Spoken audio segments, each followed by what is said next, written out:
Voilà, bienvenue à cette leçon numéro 13 sur la prière. C'est une des leçons les plus encourageantes, je pense, de ce cursus, de ce cours de catéchèse catholique. Nous avons vu la semaine dernière la grâce, ce don, cette faveur de Dieu, sans laquelle on ne peut rien faire dans l'ordre surnaturel. Comment acquiert-on cette grâce de Dieu, ce bien, cette participation à l'essence de Dieu, cette faveur de Dieu, qui est le moyen de notre union à Dieu, en quoi consiste la religion? Eh bien, nous l'obtenons par deux moyens, la prière et les sacrements. Les sacrements, nous retiendrons plusieurs leçons, bien sûr, ils sont au nombre de 7. Ce sont des espèces de miracles de la grâce, de la production de la grâce. Mais avant, il y a cette leçon fondamentale sur la prière. De ces deux moyens d'acquérir la grâce de Dieu, d'en vivre, eh bien, le plus immédiat, le plus universel, c'est la prière. Et d'ailleurs, même les sacrements, sans la prière, avant, pendant, après, ne suffiraient pas à maintenir quelqu'un dans la grâce de Dieu.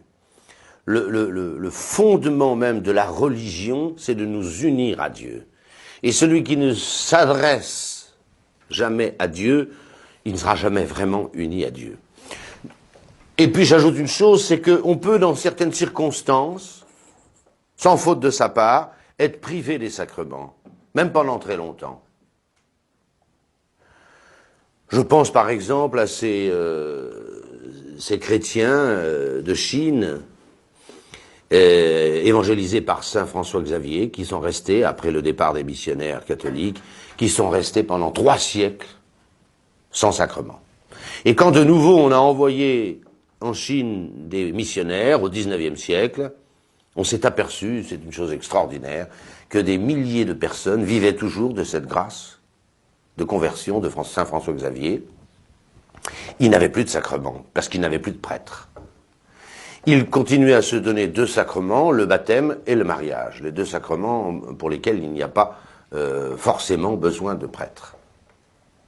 Mais vous pensez que d'avoir gardé comme ça la foi pendant 3 siècles, sans prêtre, sans sacrement, c'est des gens qui priaient, évidemment, qui priaient. Donc vous voyez, on peut être empêché parfois d'accéder à la grâce des sacrements, sans faute de sa part, mais tout homme a ce recours possible à Dieu en toutes circonstances, sous toutes les latitudes, de tous les temps et de tous les lieux et de tous les espaces. Je pense à cette phrase de l'Écriture, « Quicumque invocaverit nomen Domini, salvus erit ». Quiconque aura invoqué le nom du Seigneur sera sauvé. Bien sûr que celui qui se prive des sacrements par faute de sa part, il n'aura pas la grâce de Dieu. Nous l'avons vu pour le baptême et nous le reverrons. Mais enfin, celui qui, sans faute de sa part, n'a pas recours au sacrement, peut toujours s'exprimer à Dieu, dans toutes circonstances, et quel qu'il soit. Nous allons le voir tout à l'heure. Alors, successivement, nous allons définir la prière, qu'est-ce que c'est, les buts de la prière, les fins de la prière, les conditions de la prière, en troisièmement, est-ce que la prière doit être continuelle, c'est une objection de l'Évangile, et les effets de la prière, et enfin quelques objections pour parer aux éventualités de l'inutilité de la prière. Définition de la prière. J'ai transcrit dans vos cours écrits 2 belles définitions de Sainte Thérèse d'Avila, la grande Sainte Thérèse, l'espagnole. Elle dit que la prière, c'est l'élévation de notre âme vers Dieu. On élève notre âme vers Dieu. C'est très générique, mais c'est très beau. Ou alors encore, elle dit, prier, c'est parler à Dieu en l'aimant. En l'aimant. En aimant Dieu. Et c'est pas du tout pareil. C'est pas qu'un discours, la prière. Vous allez voir. On doit mettre dans la prière le poids de son âme, et le poids de son âme, le poids qui m'entraîne, c'est mon amour, dit saint Augustin. Mais avant d'en venir là, la prière est l'un des actes de la vertu de religion. La vertu de religion, c'est une partie annexe de la vertu de justice. La justice, c'est la vertu qui rend à chacun ce qu'on lui doit. Or, on doit beaucoup de choses à Dieu. Et cette justice vis-à-vis de Dieu, on l'appelle la religion. Parce qu'il y a un dû, nous avons un dû vis-à-vis de Dieu. Et comme ce dû ne peut pas être rendu à égalité, ce qui est possible dans la justice, quand vous achetez une voiture, vous payez le prix, c'est juste, c'est exactement ce qu'il faut, bon, c'est égalité. Avec Dieu, il n'y a pas d'égalité possible. Personne, aucun homme ne peut dire qu'il a rendu à Dieu tout ce qu'il lui devait. C'est impossible. Alors, on a la justice vis-à-vis de Dieu, on l'appelle d'un autre nom, qui est la vertu de religion. Cette vertu de religion, qui nous fait rendre donc à Dieu le culte qui lui est dû, elle a plusieurs actes.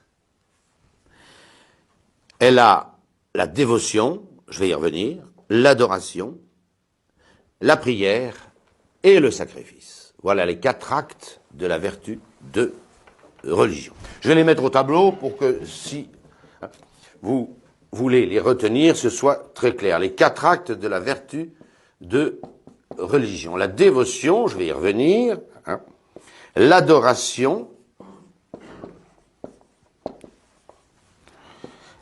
la prière et le sacrifice.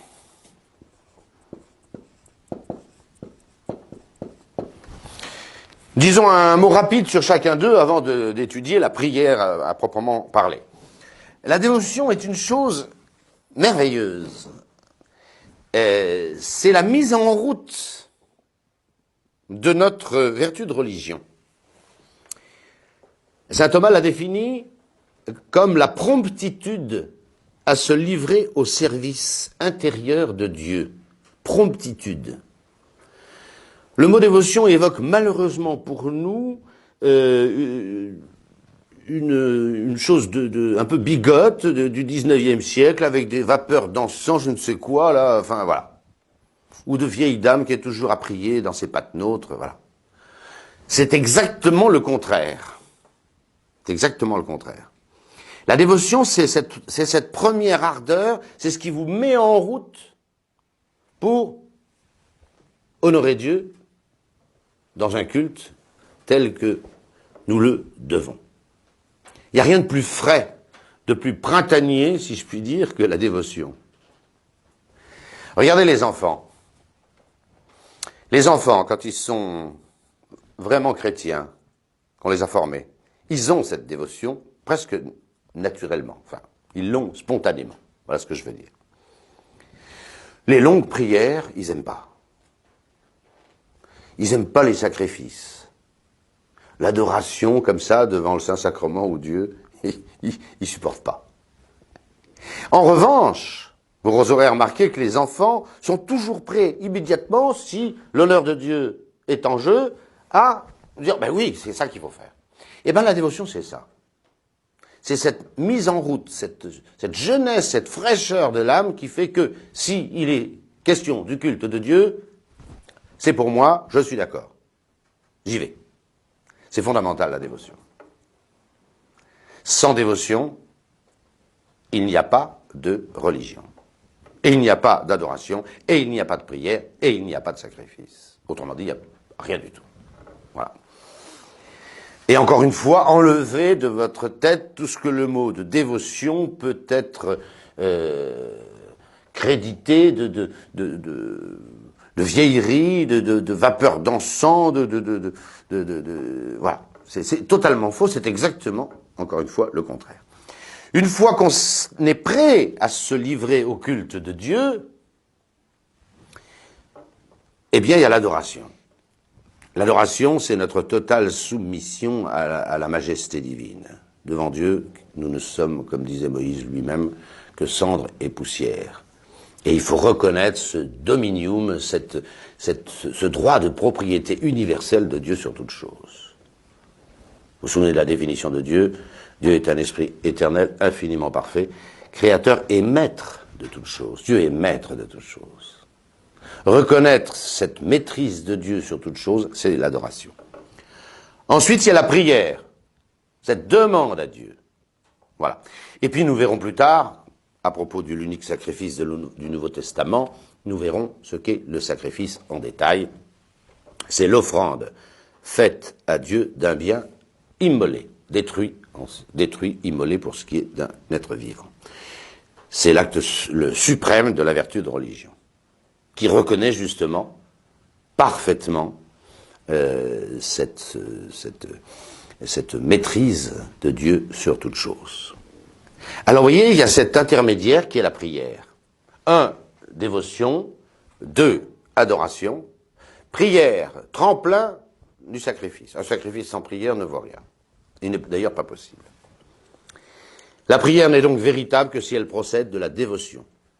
Vous voyez, une prière qui ne serait qu'extérieure, dans des formules, et s'il n'y a pas intérieurement ce mouvement premier qui fait que je veux rendre un culte à Dieu, il n'y a pas de prière. Ou cette prière ne vaut rien, n'est même pas une prière. Alors essayons de dire un petit peu plus précisément ce que c'est que cette prière. Vous avez entendu Sainte Thérèse qui vous disait la prière c'est de parler à Dieu en l'aimant. Je laisse pour l'instant de côté le en l'aimant, cet amour de Dieu dont doit être chargée la prière.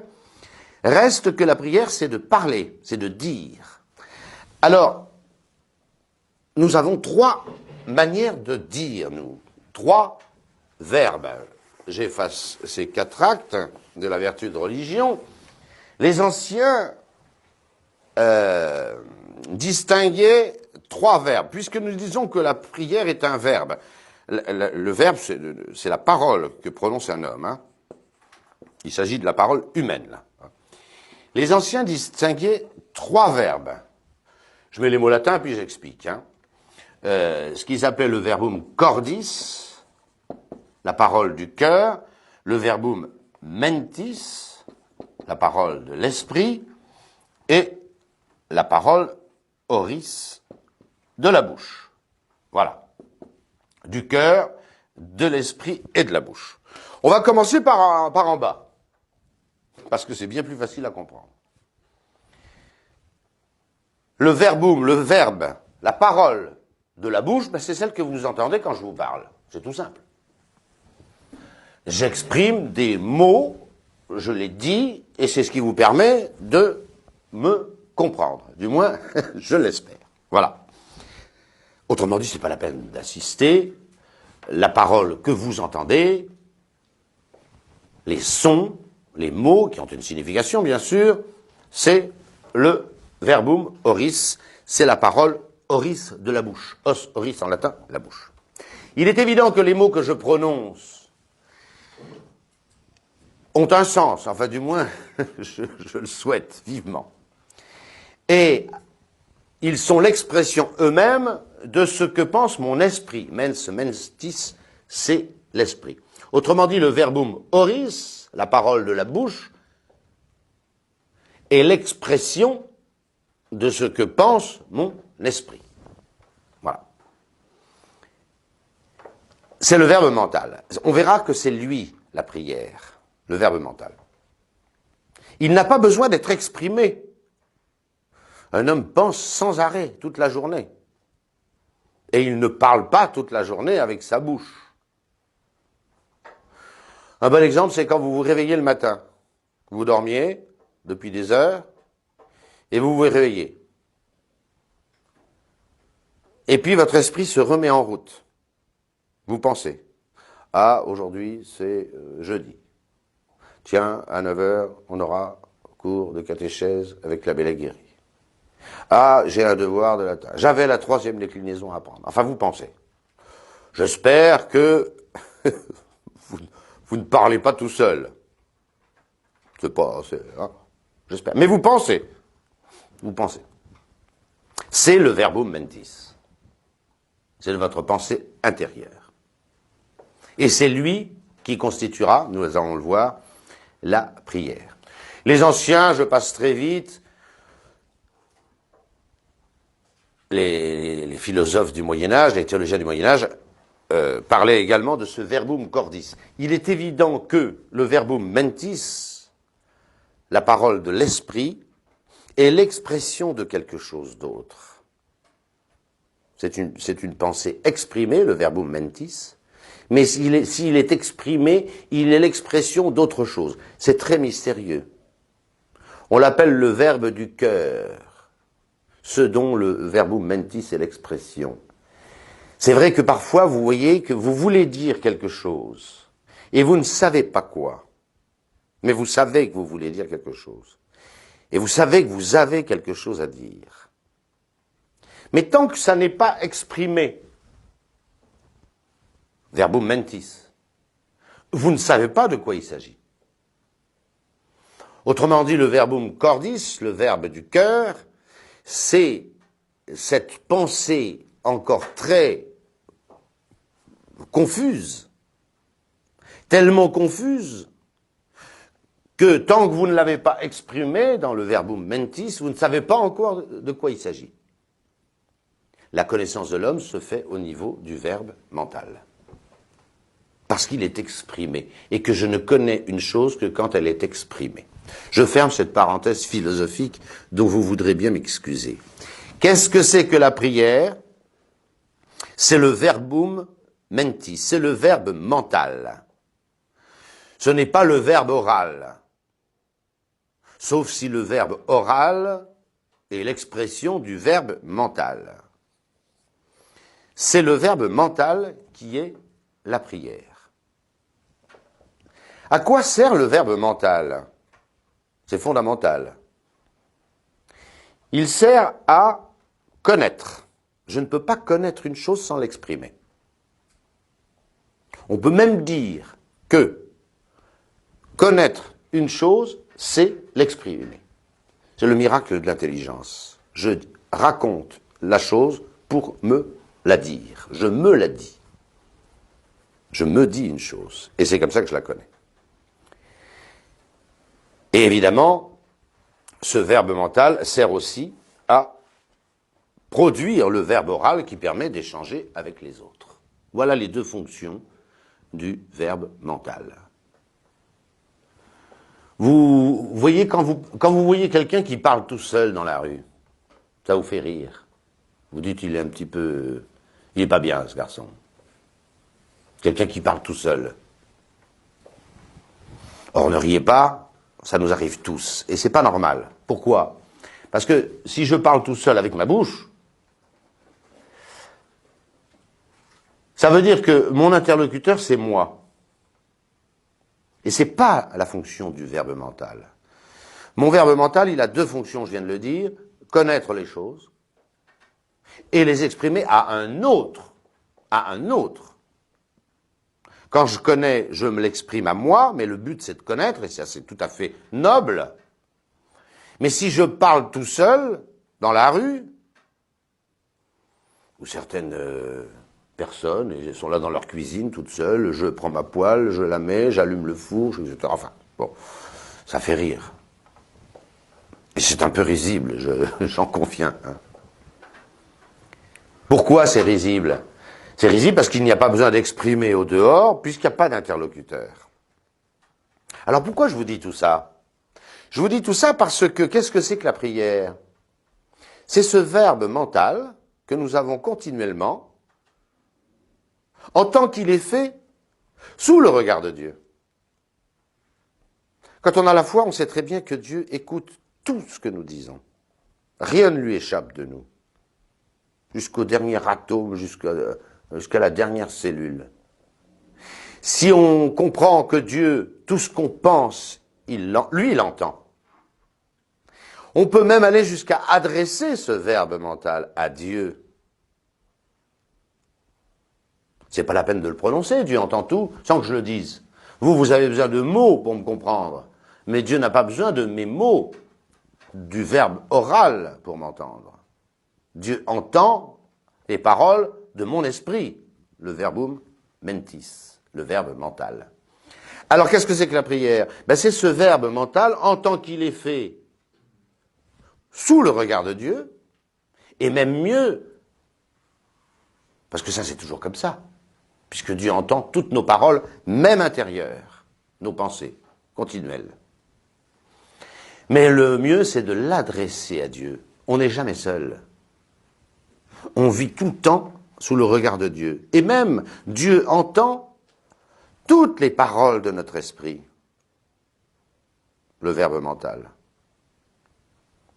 Dieu entend même notre verbe du cœur. Bon, mais ça, c'est pas mon propos. Parce que quand je veux dire quelque chose, moi, si je le sais pas encore, Dieu le sait déjà. C'est comme ça. Donc, qu'est-ce que c'est que la prière? C'est ce verbe mental. Il faut surveiller son verbe mental. Il y a une hygiène du verbe mental. C'est une chose sacrée quand on réfléchit bien. Parce que le verbe mental, il sert à être exprimé. Quels sont les interlocuteurs du verbe d'un homme? Lui pour connaître. Je me dis les choses. C'est légitime. Je bosse sur un devoir de maths, je me raconte les choses pour les comprendre. Bien. Le deuxième interlocuteur du verbe mental, c'est les autres, en tant que je l'exprime oralement. Et le grand interlocuteur permanent du verbe mental d'un homme, qu'il y pense ou qu'il n'y pense pas, c'est Dieu. C'est Dieu. Et si nous avons cette hygiène du verbe mental, c'est-à-dire de savoir qu'il marche toujours, mais toujours en présence de Dieu, et si mieux encore, ce verbe mental que je fais, je l'adresse à Dieu, c'est excellent. D'abord, ça évite de dire des bêtises, de penser à des saletés ou à des méchancetés. Parce que je sais que tout ce que je pense, Dieu, un, l'entend, et deux, si j'ai cette vertu de religion et la dévotion, j'exprime ce verbe à Dieu. Ça s'appelle vivre en présence de Dieu. Et c'est ça la prière. Il manque un dernier élément que j'ai rajouté avant de passer aux fins de la prière, c'est qu'évidemment, nous adressons ce verbe à Dieu, ce verbe mental, la cogitation continuelle de notre esprit. Notre esprit cogite sans arrêt. Il est pratiquement, sauf quand on dort, et encore, notre esprit pense. Tout le temps, tout le temps, tout le temps, tout le temps. Sans arrêt. Je sais qu'il est fait sous le regard de Dieu. Je sais que Dieu entend tout ce que dit mon esprit. J'adresse cette parole à Dieu. Mais c'est excellent. C'est excellent. Si je sais que Dieu m'écoute, et si je sais en plus que je m'adresse à lui, je ne peux pas penser n'importe quoi. Je ne peux pas dire n'importe quoi. Forcément. Ça s'appelle la prière. Et il faut rajouter ce poids. Il n'y a pas que l'intelligence dans la prière, même si la prière est un verbe. C'est ce que dit fort bien sainte Thérèse. Il faut penser à Dieu en l'aimant. En l'aimant. Il y a aussi le poids de la volonté derrière. Ce que Garrigou-Lagrange, le père Garrigou-Lagrange, appelle le vouloir foncier d'un homme. Qu'est-ce que veut un homme? Et un homme qui, voyez, prie sans arrêt, c'est-à-dire adresse toujours son verbe mental devant Dieu au minimum, ou encore mieux à Dieu, va y mettre forcément le poids de son amour. Ce poids qui l'entraîne en avant, comme dit saint Augustin, j'ai déjà cité, hein, le poids qui m'entraîne en avant, c'est mon amour. Voilà la prière. Voilà la prière. Passons aux fins de la prière. La prière est la chose la plus fondamentale d'un homme. Fondamentale. Ce qui a fait dire à saint Augustin, d'ailleurs, un homme vaut, j'allais dire un homme pèse, ce que pèse sa prière. C'est là que les hommes ont de la valeur ou n'en ont pas. La fin de la prière, comme la vertu de religion, elle a 4 fins, puisque c'est une partie de la vertu de religion. Hein. Je passe très vite. À quoi sert la prière? Une fois, vous voyez ce verbe mental continuel chez nous, à quoi doit-il servir? Voilà ce qu'on dit. La louange de Dieu. Dieu est grand, Dieu est beau. Ce verbe mental de notre prière doit magnifier la grandeur de Dieu. Deuxièmement, et dans vos prières, il y a ces 4 fins, tout le temps. Et mettez-les. Pourquoi vous priez? Pourquoi avoir ce verbe mental continuellement en présence de Dieu et adressé à Dieu avec le poids de son amour? Eh bien, pour louer Dieu, parce que Dieu est tellement grand et tellement beau qu'il mérite d'être loué. Remercier Dieu, l'action de grâce. Alors j'ai mis les termes grecs, la fin latretique. Latretique, ça veut dire adorer. L'action de grâce, l'Eucharistie en grec. Rendre grâce à Dieu. À quoi doit travailler notre verbe mental continuel? À louer Dieu, à le remercier de toutes ses grâces. Que sommes-nous, si ce n'est la somme des dons de Dieu? L'amende honorable, c'est que nous sommes des pécheurs. Et un vrai contact avec Dieu doit comporter de vouloir que nos péchés soient pardonnés. On ne peut pas approcher de Dieu avec le péché, il faut le mettre de côté. Le péché est gênant. Il est perturbateur. Il empêche cette approche de Dieu. Il empêche cette clarté, cette limpidité, cette transparence de notre verbe auprès de Dieu. Et donc on demande à Dieu de supprimer le péché. C'est l'amende honorable. Il y a toujours... Si on n'était pas pécheur, évidemment, cette fin-là n'existerait pas. Adam et Ève, au paradis terrestre, qui n'avaient pas péché, n'avaient pas besoin de demander pardon à Dieu. Et leur contact avec Dieu, évidemment, en était facilité. Ça, c'est clair. Nous sommes tous des pécheurs. Il faut en tenir compte. Et enfin, on demande des grâces à Dieu. On sait très bien qu'on est des gens impuissants par rapport à cette adoration, ce culte de Dieu. Et saint Thomas dit que l'acte principal de la prière, qui a pourtant ses 4 fins, réside dans cette 4e fin. La prière consiste d'abord, fondamentalement, formellement, à demander quelque chose à Dieu. Vous me direz, mais est-ce que c'est pas plus beau de louer Dieu? C'est très beau de louer Dieu, gratuitement. C'est très beau. Est-ce que c'est pas beau de remercier Dieu de tous les dons qu'il nous fait? C'est magnifique. C'est gratuit en plus, c'est facile. Voilà. Est-ce que c'est pas mieux de se débarrasser du péché et de... Voilà. C'est très beau. N'empêche que fondamentalement, la prière reste un acte du mendiant qui n'a rien et qui fait la manche. Et c'est la fin principale de la prière. Nous n'avons rien, Dieu possède tout. Il y a une espèce d'irénisme stupide à vouloir réduire la prière à la louange, suivez mon regard, ou à l'Eucharistie, l'action de grâce, en oubliant qu'on est des pécheurs et qu'on est des pauvres et des indigents. J'ai besoin de rien, moi, vous comprenez? Alors ça fusille tout le reste. Ça fusille tout le reste. Je ne dis pas que la louange de Dieu n'est pas une chose magnifique, que de remercier Dieu, c'est une chose magnifique, et d'ailleurs très profitable. Mais nous sommes des pécheurs et nous devons demander pardon à Dieu de nos péchés, mais nous sommes des indigents, des mendiants, des pauvres, et nous devons demander à Dieu tout ce qu'il nous manque. Et c'est ça, fondamentalement, la prière. Nous passons aux conditions de la prière. Ce petit paragraphe m'amuse beaucoup parce que j'ai fait un paragraphe. Quelles sont les conditions de la prière? Qu'est-ce qu'il faut pour bien prier? Eh bien, je réponds, il n'y en a pas. Voilà. Je le dis, je l'écris et je le pense. Dans les manuels, dans certains manuels, ça vous découragerait de prier, vous comprenez? Pour prier, il faut être humble. Ah, moi, je suis orgueilleux, je ne peux pas prier. Bon. Pour prier, il faut être persévérant. Pour prier, il faut demander de bonnes choses. Pour prier, il faut ceci, il faut cela, etc.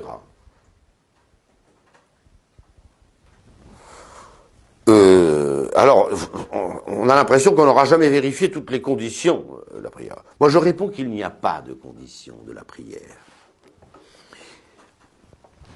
La première raison, c'est que je n'en vois aucune dans la Sainte Écriture. Aucune. Il y a des descriptions de la prière dans la Sainte Écriture, mais pas de conditions.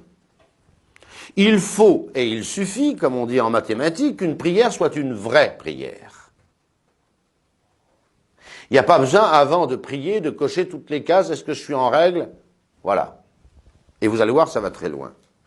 Il faut et il suffit pour que ce soit une vraie prière, et donc nous verrons plus tard qu'elle sera exaucée, qu'il s'agisse d'une vraie prière, c'est-à-dire un verbe intérieur adressé à Dieu, selon les 4 fins que nous avons vues, et principalement, la dernière, une demande. Je demande à Dieu. Je demande à Dieu.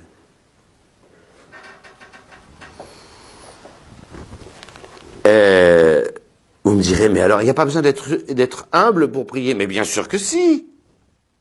Si vous demandez quelque chose, vous reconnaissez votre indigence. Il y a évidemment besoin d'être humble pour prier. Est-ce que c'est une condition de la prière? Mais ça fait partie de l'essence même de la prière. Le mendiant qui fait la manche à la sortie d'une église, bon, ben, au moins, il est peut-être orgueilleux ceci, mais dans l'acte dans lequel il demande quelque chose qu'il n'a pas, il y a de l'humilité, forcément. Il y a beaucoup de gens qui n'auraient même pas cette humilité de mendier. C'est une évidence. Et vous pouvez prendre une par une toutes les conditions de la prière. La persévérance. Mais comment peut-on prier comme ça, en s'arrêtant de prier tant qu'on n'a pas obtenu ce qu'on voulait? Dieu n'est pas un garçon de café, j'ai besoin de ça, puis après, bon, bah, je passe à autre chose, je ne l'ai pas obtenu. C'est pas une vraie prière, ça. Quand on veut vraiment obtenir quelque chose de Dieu, on prie jusqu'à ce qu'on l'ait obtenu. Alors ça, c'est une vraie prière. Donc, vous voyez, c'est pas la peine d'énumérer les conditions de la prière. Il y en a qui rajoutent des conditions. Est-ce qu'il faut être en état de grâce pour prier? C'est mieux, sans doute. Les psaumes le disent, Dieu exauce plus facilement les justes que les pécheurs. C'est une affaire entendue. Parce qu'il y a une amitié entre eux, voilà. Le visage de Dieu est tourné vers les justes, mais sa face est tournée contre les méchants. Bon, alors je suis d'accord. Et c'est normal que Dieu soit plus enclin à donner à un ami qu'à un ennemi. Je suis d'accord. Est-ce pour autant qu'on a le droit de faire de l'état de grâce, cette amitié avec Dieu, une condition de la prière? Réponse, non. Sinon notre Seigneur nous l'aurait dit. Or il ne l'a pas dit. Et il a même dit toujours le contraire. Nous allons y revenir. Et puis alors, ça poserait une objection terrible. Le pécheur, parce qu'il est pécheur, ne pourrait plus s'adresser à Dieu. Ou s'il le faisait, ce serait inutile, parce que Dieu ne l'écouterait pas. Mais il est fichu, ce pauvre pécheur. Comment il va faire? Comment il fait? Il ne peut plus s'adresser à Dieu.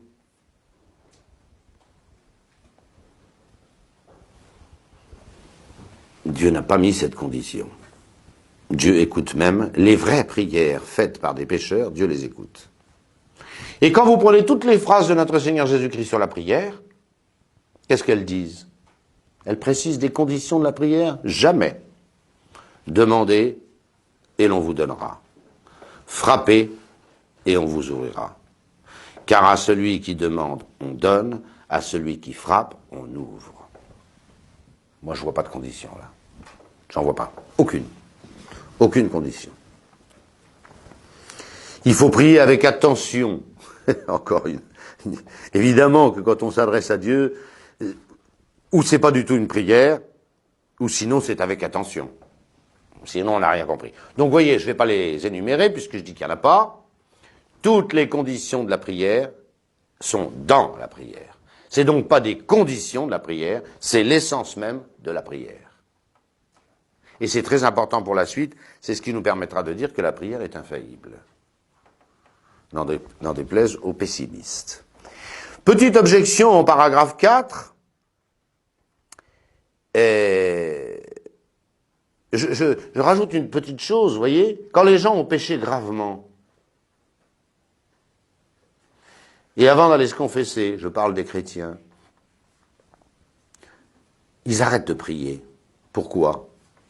Psychologiquement, ça se comprend très bien. Ils ont offensé Dieu gravement, et ils sont gênés avec Dieu. Ils n'osent plus le prier. Ils ont l'impression même, ils ont l'impression de lui faire injure en le priant, après un péché. Alors c'est vrai qu'ils ont péché, c'est vrai qu'ils ont perdu la grâce de Dieu, gravement j'entends, mais est-ce dire pour autant qu'il faut qu'ils arrêtent de prier parce qu'ils sont indignes de prier et de s'adresser à Dieu? Réponse non. Et le pécheur a bien plus besoin de prière que le juste. Mais le diable est fort, et il se débrouille tout le temps pour que quelqu'un qui a péché gravement se dise « c'est pas la peine que je m'adresse à Dieu, je perds mon temps ». C'est même une insulte vis-à-vis de Dieu, de continuer à s'adresser à lui alors que précisément on vient de l'offenser gravement. Erreur, c'est que de la psychologie ça. Ça ne vaut rien du tout. Ça ne vaut rien du tout. Le pécheur a beaucoup plus besoin de Dieu que le juste. Et le recours que le pécheur fait à Dieu est entendu de Dieu. Il est entendu de Dieu. C'est-à-dire, c'est le seul moyen de s'en tirer pour les pécheurs. C'est ça qui est de merveilleux dans la prière. J'y reviendrai, ce sera ma conclusion. C'est qu'à tout moment, n'importe quel homme peut s'adresser à Dieu et être entendu de lui. C'est quand même formidable. C'est formidable. Il n'y a pas de conditions et Dieu est là et il nous écoute. Quelles que soient les conditions. Alors, maintenant l'objection, la prière doit être continuelle. Il y a une phrase de l'Évangile qu'il faut interpréter. Il faut prier sans cesse, dit notre Seigneur Jésus-Christ, et ne jamais se lasser. Il y a même des traductions qui disent « et ne jamais s'arrêter de prier ». Voilà. Il faut prier sans arrêt, sans cesse, et ne jamais se lasser, ou même ne jamais s'arrêter. Bon. Est-ce que c'est possible? Si c'est dans l'Évangile, c'est que c'est possible. Mais il faut voir le sens que ça a. Les anciens distinguaient 3 prières, comme 3 verbes. J'efface ça. Hein.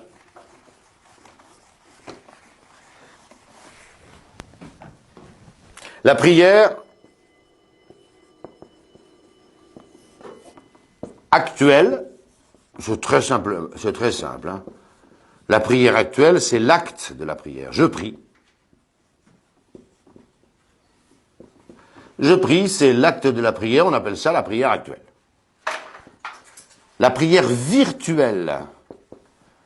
Je vous ai déjà dit 10 fois de ne jamais vous laisser impressionner par les mots. Et la prière habituelle. Voilà.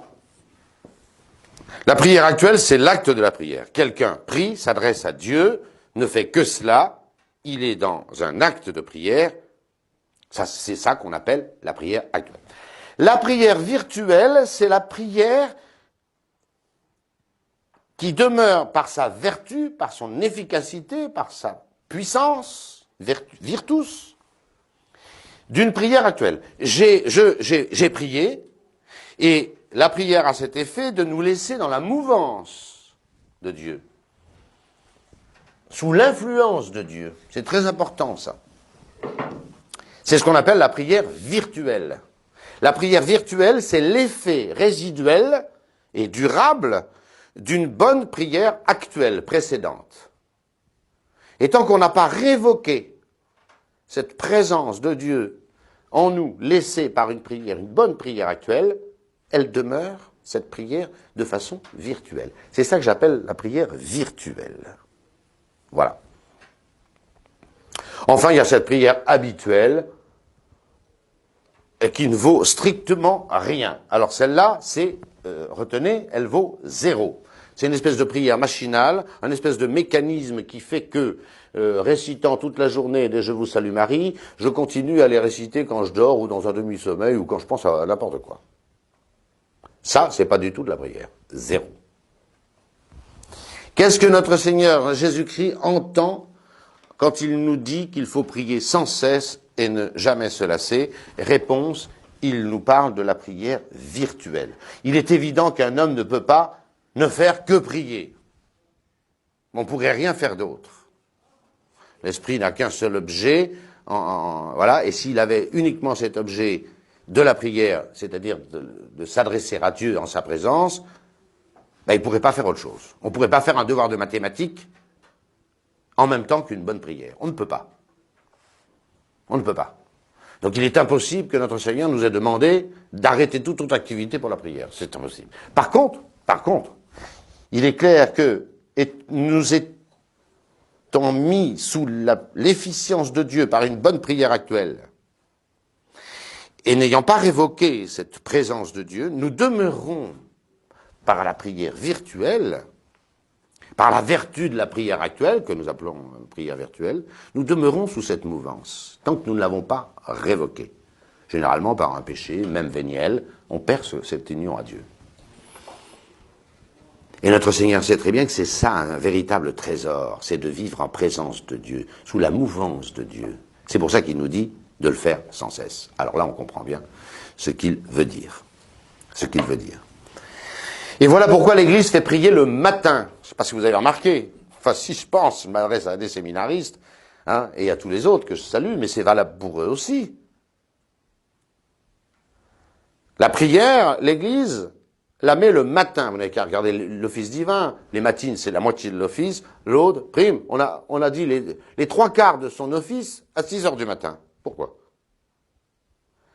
Ben parce qu'il faut mettre en route cette prière virtuelle de la journée par la prière actuelle du matin. Et malheureusement, les chrétiens prient souvent le soir et pratiquement jamais le matin. Alors que les prêtres et les religieux prient le matin, beaucoup, et un peu le soir. Mais voilà comment ça marche. Et c'est beaucoup plus normal, puisqu'il faut mettre en route les choses. Vous faites très bien votre prière du soir, ben je vous en félicite, continuez. Mais après, vous allez dormir. Donc la virtualité de votre prière, voilà. Soignez votre prière du matin. Mettez-vous sous la mouvance de Dieu. Passez 10 minutes, un quart d'heure avec Dieu, seul à seul. Et après, vous vous apercevrez que toute votre journée en est changée. C'est la doctrine de notre Seigneur. De la prière virtuelle. Les effets de la prière. 5e et avant-dernier point. Ce que vous demanderez, vous l'obtiendrez. Heureusement que le Seigneur n'est pas comme certains de ces théologiens qui compliquent tout. Heureusement. La prière qui est une vraie prière est infaillible, c'est-à-dire qu'elle est exaucée toujours et sans exception. Ouh là là! Là, vous y allez fort, monsieur l'abbé. Oui, j'y vais fort. Je sais que j'y vais fort, mais je vois pas comment je pourrais rajouter des subtilités là où le Seigneur n'en a pas mises. Et Dieu merci, il n'en a pas mis. Je ne reviens pas sur les conditions inexistantes de la prière. Il suffit qu'une prière soit une vraie prière. Et le Seigneur a dit, mais répétez sans arrêt dans l'Évangile, ce que vous demanderez, vous l'obtiendrez. Frappez et l'on vous ouvrira. Demandez et vous recevrez.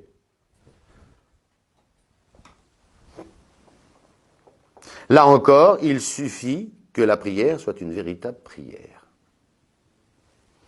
Alors quelqu'un, évidemment, est-ce que quelqu'un peut faire une bonne prière, une vraie prière, en demandant le mal? Ben non, pas possible. Ce n'est pas possible. Il y a des biens sur lesquels vous êtes sûr d'être exaucé. C'est tous les biens de la grâce. Vous êtes sûr que Dieu les veut pour vous.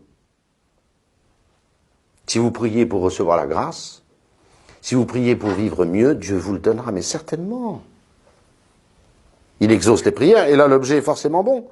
Il ne peut pas d'ailleurs y avoir une bonne prière sur un objet mauvais. Vous ne pouvez pas demander à Dieu de vous aider à commettre le mal. Vous savez très bien que ça colle pas, ça. Et si même quelqu'un faisait ça, demander à Dieu de l'aider à faire le mal, il ne serait pas exaucé, nous sommes d'accord. Mais c'est pas pourquoi? Parce que c'est pas une vraie prière. Et s'il n'y a pas de prière, on n'est pas exaucé. Vous comprenez comment ça marche? C'est évident. Alors pour tous les biens de la grâce, si vous demandez votre salut éternel, d'aller un jour au ciel, vous irez. Ça, c'est garanti. Pas une minute comme ça quand ça vous prend, hein. Mais si toute votre vie, vous avez demandé à Dieu d'aller au ciel, vous irez. Mais c'est évident. Mais c'est évident que vous irez. C'est sûr que vous irez. Parce que vous aurez fait une vraie prière. Et puis il y a tous les biens intermédiaires. Ah, je prie pour avoir mon bac. Je prie pour avoir mon permis de conduire. Je prie pour gagner le gros lot à la loterie nationale, le jackpot, et ainsi de suite. Bon, c'est pas forcément des biens qui sont bien pour moi. C'est bien d'avoir son permis de conduire. C'est bien d'avoir un peu d'argent. Je prie pour guérir d'une maladie grave, ou de ne pas tomber malade. Voilà. Est-ce que c'est forcément des biens qui sont bien? Ben, non, pas forcément. Pas forcément. Est-ce que c'est forcément bien que vous ayez votre permis de conduire? Moi, je connais des gens qui conduisent si mal, c'est mieux qu'ils n'aient pas leur permis de conduire, ça évite qu'ils se tuent et qu'ils tuent les autres. Bon. Et ainsi de suite. Alors, vous faites pourtant une vraie prière. Seigneur, il faut que j'ai mon bac. Mais il est nul, il n'a pas travaillé, etc. Déjà, vous voyez que avoir nécessairement son bac pour quelqu'un qui a été un fumiste, vous voyez que c'est pas forcément un bien. Mais par contre, si votre prière est une vraie prière, vous serez exaucé. C'est-à-dire que Dieu fera pour votre bien. C'est sûr, ça. Est-ce que c'est bien pour vous d'avoir votre bac, votre permis de conduire et je sais pas quoi? Même la santé. Même la santé. Est-ce que c'est bien pour vous? Est-ce que c'est mieux d'être en bonne santé? En soi, la santé, c'est mieux que la maladie. Je vous l'accorde. D'avoir un peu d'argent, c'est mieux que d'avoir rien du tout. Je suis entièrement d'accord. Ce sont des biens. Mais par rapport à vous, et Dieu, ça, il est le seul à le savoir. Dieu est le seul à le savoir, ce qui vous convient parfaitement. Alors si vous faites une vraie prière, vous serez exaucé. Pas forcément de la manière dont vous l'aurez imaginé, mais vous serez exaucé si c'est une vraie prière. Voilà. Saint Paul a une chose incroyable dans ses épîtres. Le grand Saint Paul, qui ressuscite les morts, on touche son mouchoir, on est guéri, etc. Le grand Saint Paul avait une épreuve qu'il raconte dans la première aux Corinthiens. Ou dans la deuxième, je ne sais plus. Enfin, peu importe. Voilà. Afin que la grandeur de ces révélations, il a été emmené au troisième ciel, ne vienne à me monter à la tête, à m'enorgueillir. Il m'a été donné une écharde dans ma chair, un ange de Satan qui me soufflette. Bon, était-ce une maladie? Était-ce encore des tentations contre la pureté? Bon, peu importe. Les pères de l'Église sont divisés, c'est pas mon propos.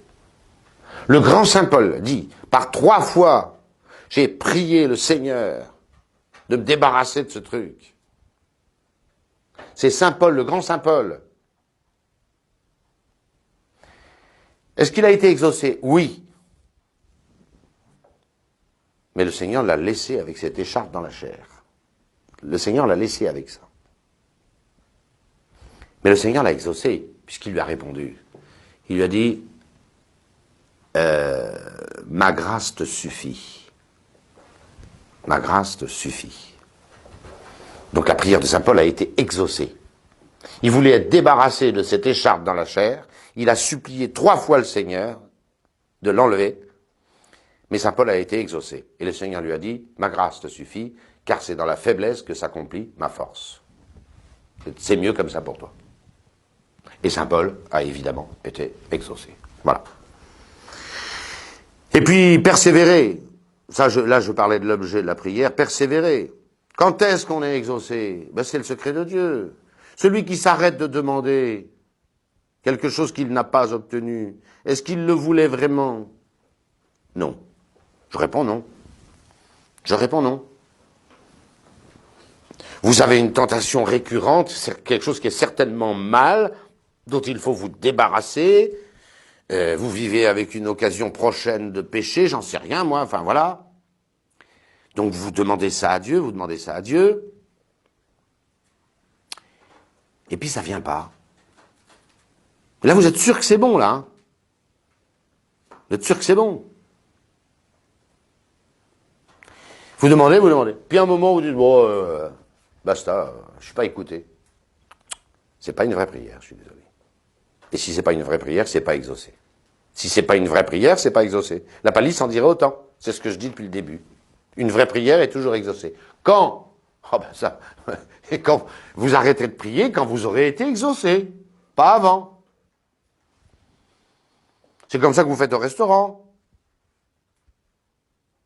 Ou au bar. Vous commandez quelque chose, tant que vous ne l'avez pas obtenu, vous le réclamez. Hein, faites comme ça au restaurant. Ou partout. Tout ce que vous voulez vraiment, vous continuez à faire en sorte de l'obtenir. Il n'y a qu'avec Dieu que ça ne marcherait pas comme ça. Ça ne marche pas. Ça colle pas. Hein. Celui qui s'arrête de prier avant d'avoir obtenu ne peut pas dire qu'il a vraiment prié. Et donc, il ne peut pas se plaindre de ne pas avoir été exaucé. C'est clair. Et enfin, nous répondons à 2 objections qui empêchent les gens de prier, alors que je ne sais pas si vous comprenez ce cours, mais si vous avez quelque chose à comprendre dans ce cours, c'est que vous avez entre les mains que tout homme, je ne l'ai pas dit tout à l'heure, il n'y a même pas besoin d'être chrétien pour prier. Il n'y a pas besoin de la grâce, je l'ai dit, mais n'importe quel homme peut prier.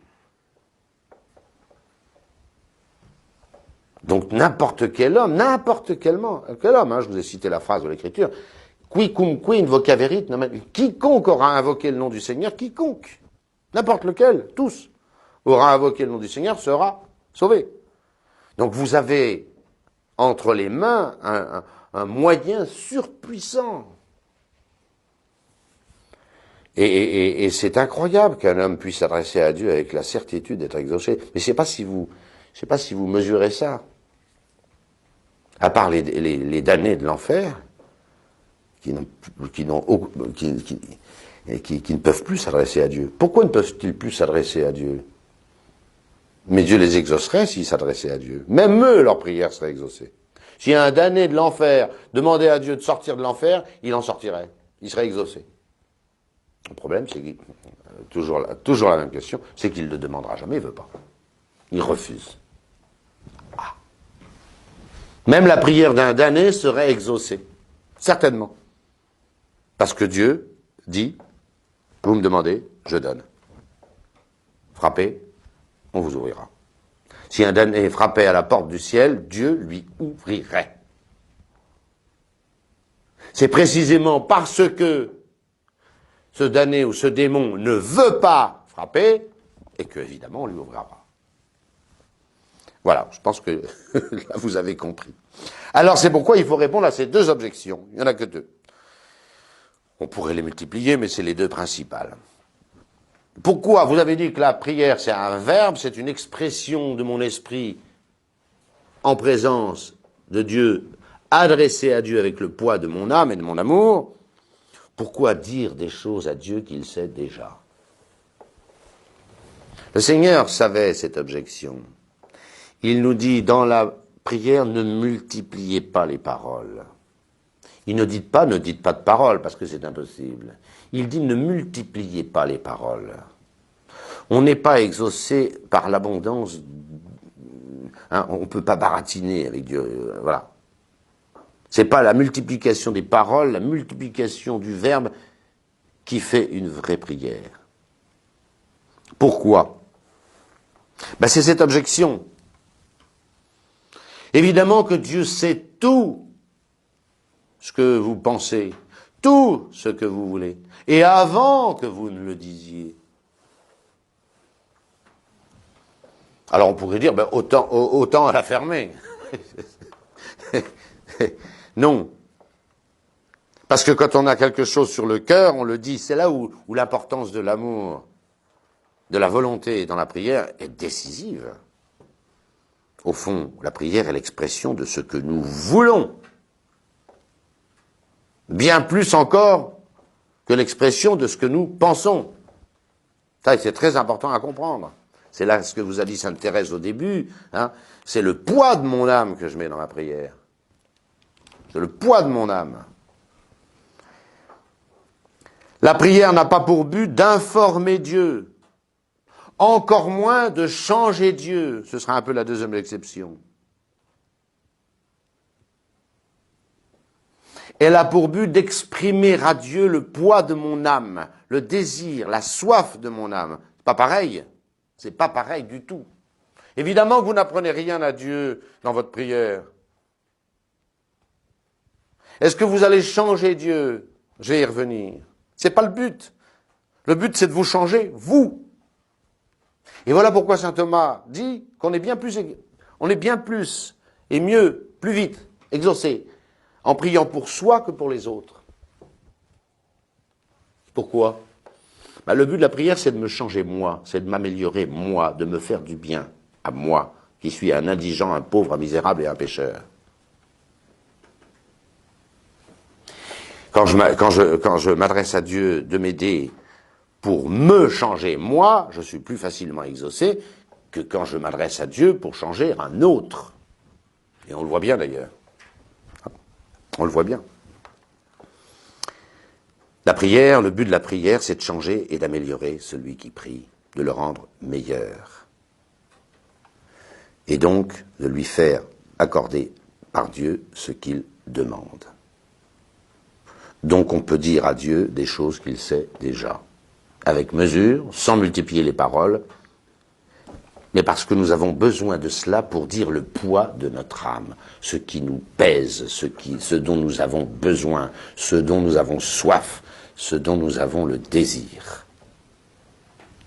Sachant que c'est ce désir qui est le plus fort dans la prière. Et nous arrivons à la deuxième objection contre la prière. Elle consiste à dire, nous serons exaucés ou nous ne serons pas exaucés. C'est écrit à l'avance. Inch'Allah, comme disent certains. Voilà. Alors que vient rajouter la prière, puisque tout est écrit? C'est pas la peine d'essayer d'infléchir le cours des choses, le destin. Les décisions de Dieu sont prises, elles sont éternelles. C'est fait, il nous exaucera ou il ne nous exaucera pas. À quoi bon prier? Eh bien, il faut répondre à cela que Dieu, lui, est dans l'éternité. Il n'est pas dans le temps. Et il a un regard sur toute chose qui est simultanée. Et il sait très bien les prières qui ont été faites, bien sûr, qui sont faites, et même celles qui seront faites. Et il voit tout dans son éternité.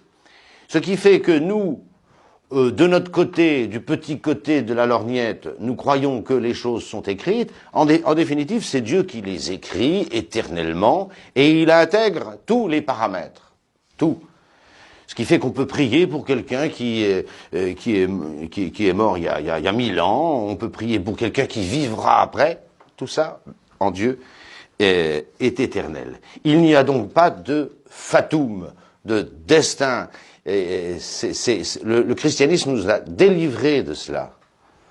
C'est la providence de Dieu qui gère tout avec lucidité, une intelligence infinie, une bonté, une miséricorde infinie, et qui a surtout, sur toute chose, un regard unique et éternel. Donc Dieu fait la synthèse de tout ce qui lui est demandé. Et donc nous maintenons qu'il exauce les prières. On peut infléchir le cœur de Dieu, non pas qu'on changera les desseins éternels de Dieu, mais que Dieu intègre dans ses desseins éternels toutes les actions des hommes, et y compris les prières qui lui ont été faites, qui lui sont faites et qui lui seront faites. Dieu merci, nous avons été délivrés de cette chape de plomb du fatum, du destin des Grecs, et un peu des Latins. J'espère que vous avez compris au terme de cette leçon sur la prière que la prière est un levier extraordinaire, comme j'ai souvent l'occasion de le dire et de le répéter, comme disait Archimède, donnez-moi un levier et je soulèverai le monde. Ce levier, nous l'avons, c'est notre prière, nous pouvons changer le cours des choses et par nos prières. Comme dit si bien saint Augustin, je finirai par 2 citations de saint Augustin. Fais ce que tu peux et demande ce que tu ne peux pas. Très belle cette citation. Parce que celui qui ne fait pas ce qu'il peut, c'est pas l'appel qu'il le demande. Il y a un tout entre ce que nous faisons, parce qu'on le peut, et ce que nous demandons parce que nous ne le pouvons pas. Il faut les deux. Faire ce qu'on peut et demander ce qu'on ne peut pas. Demander ce qu'on peut faire, c'est hypocrite. Et prétendre pouvoir tout faire, c'est hypocrite aussi. Il faut les deux. Faire ce qu'on peut, ce qui est en nous, et demander ce qu'on ne peut pas. Et dans l'ordre naturel, on peut rien du tout. Et finalement, deuxième et dernière citation de saint Augustin, on s'aperçoit que le prix d'un homme, c'est celui-là, c'est la qualité de sa prière. Comme dit bien saint Augustin, un homme pèse ce que vaut sa prière. Si la religion, c'est l'intimité que nous avons avec Dieu, eh bien c'est dans la prière que cette intimité se réalise. Alors, que chacun s'examine. Quelle est la qualité de sa prière? Et il pourra se dire, c'est ça que je vaux, c'est ça que je pèse véritablement devant Dieu. J'espère que vous m'avez compris.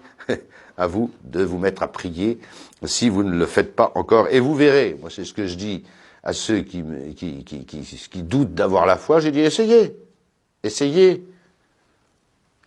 adressez-vous à Dieu. Au minimum, quand vous avez une joie, remerciez Dieu. Et puis quand vous avez des difficultés, des peines, demandez-lui du secours. Et vous verrez, ça marche à tous les coups. Je vous remercie.